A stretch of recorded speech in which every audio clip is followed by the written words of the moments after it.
também dessa sexta-feira, o Ministério Público do Trabalho, lá do Rio Grande do Sul, conseguiu firmar um acordo de indenização de 7 milhões de reais com as vinícolas Aurora, Garibaldi e Salton. E a gente fica falando, poxa, mas o valor de 7 milhões é um valor expressivo e tudo mais. Mas quanto será que vai dar para cada trabalhador, sendo que essa indenização ela se divide em prejuízos individuais e também coletivos? O Sakamoto tem apuração para a gente sobre esse caso, já está aqui ao vivo conosco. Olá, Sakamoto, boa tarde para você. Oi. Boa tarde, Fabiola. Boa tarde, Madeleine. Boa tarde a todos e todas.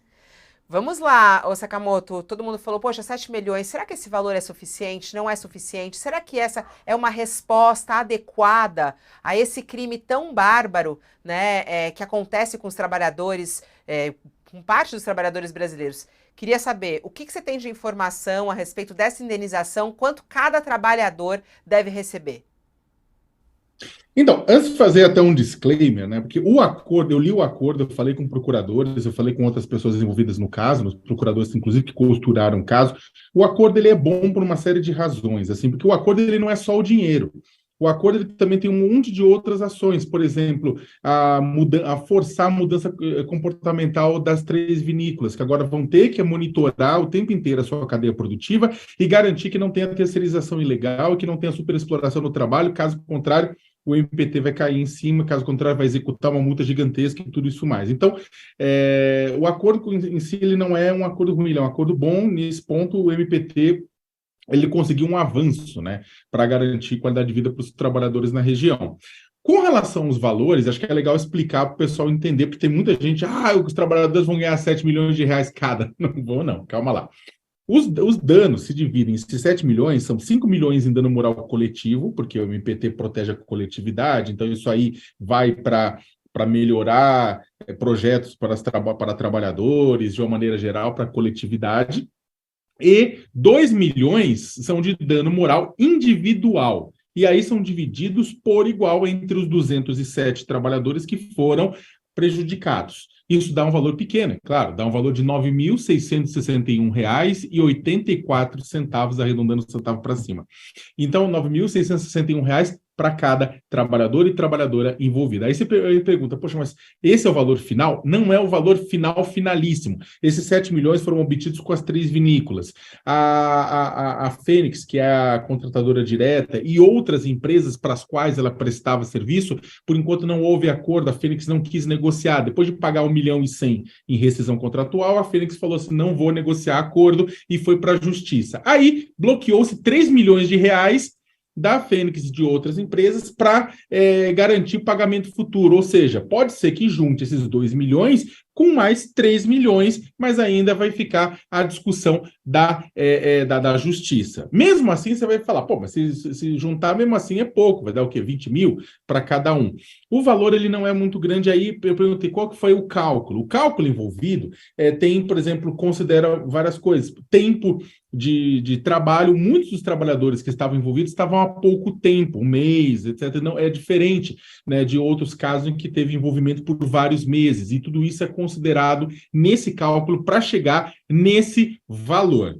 Dito isso, aí agora essa é a explicação. Agora tem uma questão que acho que vale a pena considerar. No Brasil, senhores e senhoras que estão me ouvindo, é claro que a vida e a dignidade vale menos do que o patrimônio, né? E isso não é culpa do Ministério Público do Trabalho ou Ministério do Trabalho e Emprego, isso é culpa do sistema. A jurisprudência, você tem uma jurisprudência, ou seja, uma análise dos casos já decididos antes, né, que coloca valores de indenização menores para trabalho escravo. A justiça, quando não é fechado um acordo e vai para a justiça, a tendência até é dos valores serem menores, os juízes decidem valores menores, considerando a jurisprudência. Outra coisa que ajuda a jogar o valor lá para baixo, a reforma trabalhista, né, durante o governo Temer, criou um dispositivo maluco, doido, sem pé nem cabeça, em que uma indenização trabalhista, ela tem um limite, indenização por dano moral, ela tem um limite de 50 vezes o salário da pessoa.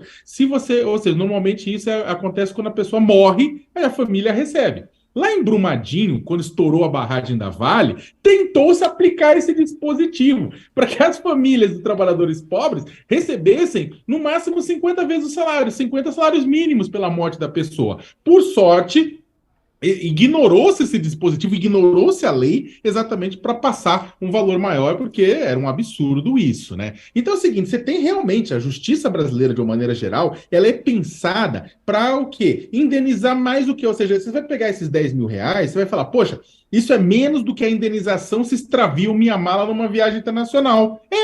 Mas é mesmo, né? Por quê? Porque o sistema é pensado para isso. E aí é claro que o Ministério Público do Trabalho, o Ministério do Trabalho e Emprego, nas suas ações, ficam de mãos atadas, principalmente o MPT, quando vai fechar esses acordos. Outra coisa que também é bastante chocante, não sei se vocês sabem, trabalho escravo, de acordo com o artigo 149 do Código Penal, dá de 2 a 8 anos de chilindró, né? De cadeia, né? Vocês sabem o que dá de 2 a 8 anos de cadeia? Furto qualificado. Você sabe o que é furto qualificado? Se eu entrar na sua casa usando uma chave falsa, sem violência e roubo algum produto, eu pego o mesmo tempo do que se eu escravizei um monte de gente. Aí vocês falam, porra, como assim? A lei brasileira, Código Penal é isso. Código Penal é basicamente proteção de patrimônio. E não é proteção de dignidade de vida. Aí a gente tem que subir pena para isso, a gente tem que ter decisões judiciais com indenizações maiores, a gente tem que valorizar mais a vida, a liberdade e a dignidade, menos o patrimônio. Nossa,